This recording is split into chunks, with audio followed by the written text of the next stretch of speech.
Everyone, welcome to जेनिक myself Lokesh Meena, your electrical faculty. और जैसा कि आप लोगों को पता है कि basics of network, two port network and network theorems के सारे क्वेश्चंस हम कंप्लीट कर चुके हैं। जो बच्चे न्यू हो, जिन्होंने पिछले वाले 16 वीडियो मेरे नहीं देखे हो, एक बार जाके जरूर वॉच करें, क्योंकि वहां पे जो क्वेश्चंस लिए हैं वो कि गेट 2021 में बहुत ही ज्यादा इंपॉर्टेंट है। ओके, एंड जो आज क्वेश्चन डील करने वाले हैं वो है क्वेश्चन नंबर 16। आपको क्वेश्चन दिख रहा होगा। एंड इस टाइप के जो क्वेश्चंस होते हैं, बच्चे इसमें बहुत ज्यादा कंफ्यूज होते हैं और यहां पे वही बात करते हैं कि sir imaginary part equals to 0। Okay, no problem, आपको भी ऐसे ही सोल्व करना है। लेकिन इस टाइप के क्वेश्चंस में आपको क्या क्या चीजें याद रखना है और किस तरीके से इसको सोल्व करना है, वो सबसे ज्यादा इंपॉर्टेंट है, क्योंकि आपके पास गेट में इतना टाइम नहीं रहेगा। एंड ये क्वेश्चन है, ये गेट में 3 टाइम्स पूछ चुका है, गेट में 3 टाइम्स अलग अलग वे से पूछ चुका है। तो आपको मैं बता दूं कि इस क्वेश्चन को हम अलग अलग तरीके से सोल्व करेंगे। ओके, जितनी भी पॉसिबिलिटी है इस क्वेश्चन में,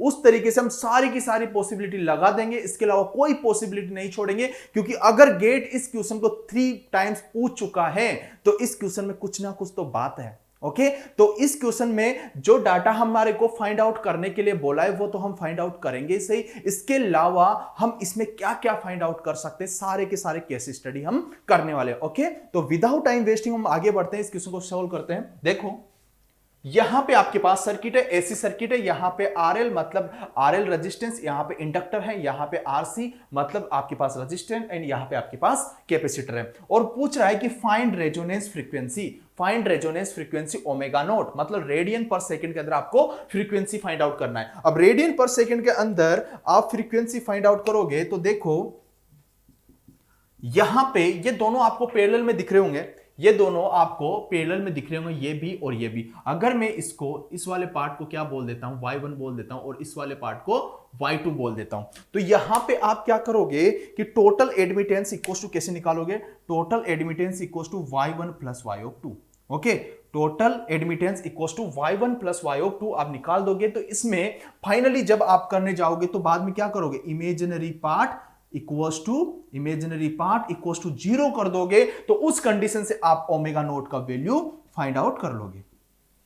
ये चीजें तो सभी को आती होगी कि जब हम रेजोनेंस फ्रीक्वेंसी की बात करते हैं तो इमेजिनरी पार्ट इक्वल्स टू 0 करते हैं और उसके बाद हम रेजोनेंस फ्रीक्वेंसी निकाल लेंगे। अब आपको ये बता देता हूं कि आप ये सारी कंडीशन तो सब कुछ जानते हो, लेकिन इस क्वेश्चन के अंदर आपको क्या चीज याद रखना है। ओके, तो कैसे सोल्व करेंगे हम, देखो, आप जब इमेजिनरी पार्ट इक्वल्स टू 0 करोगे तो उस कंडीशन में आपके पास रेजोनेंट फ्रीक्वेंसी इक्वल्स टू आएगा 1 upon root of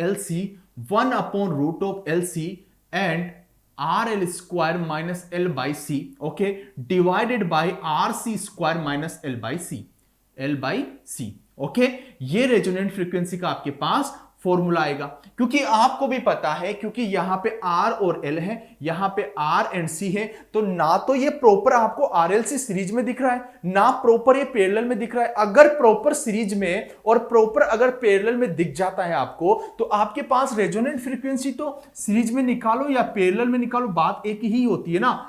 always resonant frequency equals to 1 upon root of LC होता है जब आरएलसी आपके पास सीरीज में कनेक्टेड हो। कैसे, जैसे कि आपके पास ये आर है और ये एल है और ये आपके पास सी है। ओके, ये सीरीज में कनेक्टेड है तो यहां पे रेजोनेंट फ्रीक्वेंसी ये आ जाएगा। अगर ये पैरेलल में कनेक्टेड है, जैसे कि ये आर है और ये आपके पास एल है, ओके, और ये आपके पास सी है, अगर ये पैरेलल में भी कनेक्टेड है तो उस कंडीशन में भी आपके पास रेजोनेंट फ्रीक्वेंसी चेंज नहीं होती है, 1 अपॉन रूट ऑफ एलसी आ जाएगा। ओके, बट यहां पे देख रहे हो कि यहां पे आर एल है और यहां पे आर सी है, तो आपको ना तो प्रॉपर सीरीज दिख रहा है ना प्रॉपर आपको पैरेलल दिख रहा है। तो उस कंडीशन में हम क्या करते हैं, जैसा कि मैंने आपको ऊपर बता दिया है कि आपको ये फॉर्मूला याद रखना है। अब ये फॉर्मूला कहां से आया, जब आप यहां पे y1 फाइंड आउट करोगे और फिर y2 फाइंड आउट करोगे, फिर उसके बाद आप इमेजिनरी पार्ट इक्वल्स टू 0 करोगे, तो उसके बाद आपको फाइनली रेजोनेंट फ्रीक्वेंसी का फॉर्मूला ये मिलने वाला है। लेकिन आपको इस क्वेश्चंस के लिए मैं बात कर रहा हूं, इस क्वेश्चंस के लिए आपको ये फॉर्मूला याद रखना है, क्योंकि अगर आप इमेजिनरी पार्ट इक्वल्स टू 0 करने जाओगे तो 3 to 4 मिनट तो आपका वहीं पे चला जाएगा। ओके, फिर उसके बाद आप कैलकुलेशन करोगे तो बहुत ही ज्यादा टाइम चल जाएगा। तो इससे तो अच्छा है ना कि आप इस फॉर्मूले को याद रख लो। अगर ये फॉर्मूला याद है तो आप 1 मिनट के अंदर इस क्वेश्चन को सोल्व कर लोगे। देखो, अब देखो इस क्वेश्चन को कैसे सॉल्व करना है, और दूसरी बात आपको ये बता देता हूं कि इस फॉर्मूले को कैसे याद रखना है। सबसे पहले रेजोनेंट फ्रीक्वेंसी आपको भी पता है कि 1/√LC होता है। 1/√LC बाहर लिख देना है आपको, अंडर रूट लिखना है। अंडर रूट लिखने के बाद जो इंडक्टर के साथ जो रेजिस्टेंस लगा हुआ है, जो इंडक्टर के साथ रेजिस्टेंस लगा हुआ है उसको स्क्वायर करना है, ओके, -L/C करना है, -L/C करना है, ओके। फिर नीचे डिवाइडेड में क्या करना है आपको, जो कैपेसिटर के साथ रेजिस्टेंस लगा हुआ है उसका स्क्वायर करना है, -L/C करना है, ओके। तो फॉर्मूला आपको याद हो गया होगा, इस तरीके से आपको फॉर्मूला याद रखना है, ओके। तो देखो अब डाटा पुट कर दो यहां पे, ω0 इक्वल्स टू 1/√LC, √LC। तो इंडक्टर का वैल्यू कितना है आपके पास, 4 हेनरी, 4 इंटू आपके पास C का वैल्यू कितना है, 2 farad, okay. Root of RL square मतलब 6 ओम, मतलब 6 ओम का स्क्वायर मतलब कितना होगा, 36, माइनस L/C कैसे निकाल दोगे, L/C मतलब 4/2 इक्वल्स टू 2, ओके। 4/2 मतलब 2 आपके पास हो गया 2, डिवाइडेड बाई RC स्क्वायर, तो RC कितना है आपके पास, 4 मतलब 16 माइनस 2, ओके, L/C 2, ओके। तो आपके पास ω0 equals to 1/√8 √34 divided by 14, okay. ये आ जाएगा आपके पास, देखो 34 डिवाइडेड बाई 14 मतलब 2 पॉइंट समथिंग आएगा, एंड यहां पे 1/√8 मतलब 2 पॉइंट समथिंग ये आएगा, ओके। जब आप रेजोनेंट फ्रीक्वेंसी निकालने जाओगे इसका, तो मैंने जब इसका कैलकुलेशन किया था तो मेरे पास रेजोनेंस फ्रीक्वेंसी इक्वल टू आया था 0.55 रेडियन पर second, okay.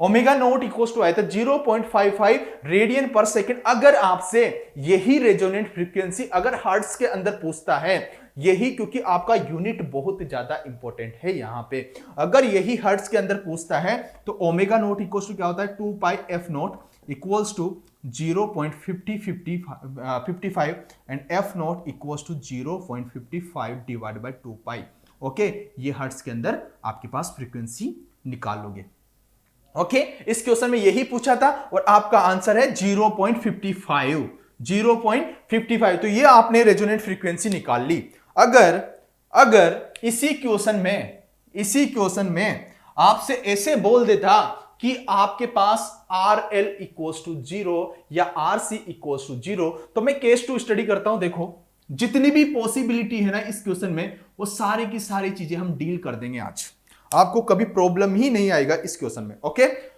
When RC equals to 0, case 2 की बात कर रहा हूं। अगर आपके पास RC का वैल्यू 0 हो जाए, अगर RC का वैल्यू 0 है, तो यह सर्किट कैसा बनेगा आपके पास, कुछ ऐसा ही बनेगा ना, this is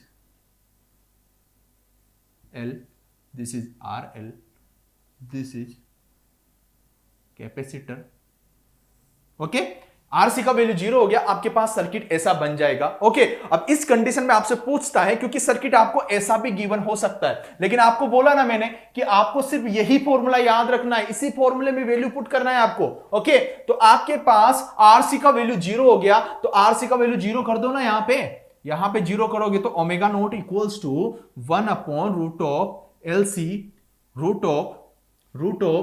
RL square minus L/C divided by RC का वैल्यू 0 मतलब आपके पास हो गया -L/C, okay, -L/C, okay. Then ω0 equals to कितना हो जाएगा आपके पास 1/LC, एंड यहां पे ऊपर, इसको ऊपर चला जाएगा तो यहां पे कितना हो जाएगा, माइनस माइनस प्लस, C से C कट हो जाएगा, L से L कट हो जाएगा, तो मतलब 1 minus C by L, 1 minus RL square and C by L, यही होगा रेडियन पर सेकेंड, ओके। यही आ रहा है ना, देख लो एक बार, ओके। 1 माइनस RL, क्योंकि ये से कट हो जाएगा तो ये माइनस है तो प्लस हो जाएगा, तो 1 minus RL square and C by L, तो आपके पास रेजोनेंट फ्रीक्वेंसी हो जाएगी। तो आपको सर्किट ऐसा भी गिवन हो सकता है, आपके पास सर्किट गिवन ऐसा भी हो सकता है, तो आपको डायरेक्टली अगर ये फॉर्मूला पता है तो आप इमेजिनरी पार्ट इक्वल टू 0 नहीं करने जाओगे, क्योंकि आपको फॉर्मूला पता है, वरना आपको वैसे ही करना पड़ेगा इमेजिनरी पार्ट इक्वल टू 0, लेकिन वो लेंथी हो जाएगा, तो डायरेक्टली आपको इसी से करना है। ओके, तो केस 2 की बात हो गई।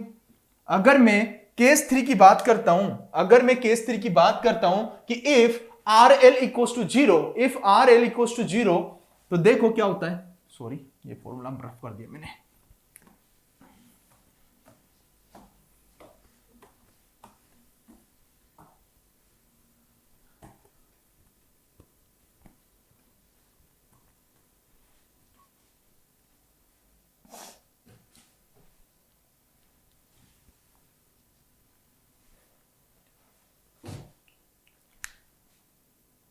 L by C, okay, L by C, okay. अब देखो, अगर वो आपसे पूछता है कि इफ, केस 3 की बात कर रहा हूं, केस 3, इफ सबसे पहले हमने RC इक्वल टू 0 कर दिया। अगर मैं बोल देता हूं कि RL equal to 0, RL equal to 0, तो उस कंडीशन में आपको सर्किट कैसा दिखेगा? देखो, RL का वैल्यू 0 हो गया आपके पास,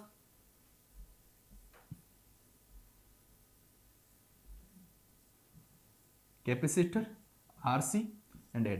सर्किट ऐसा भी गिवन हो सकता है डायरेक्ट। ओके, अब करना क्या है, आपको RL का वैल्यू 0 किस में पुट करना है? इसके अंदर, और रेजोनेंस फ्रीक्वेंसी फाइंड आउट करना है। देखो, पुट कर दो यहां पे, omega not equals to 1 upon root of LC root of, okay, RL का वैल्यू 0 हो गया, 0 minus L by C divided by RC square minus L by C, यही होगा आपके पास। ओके, तो देखो,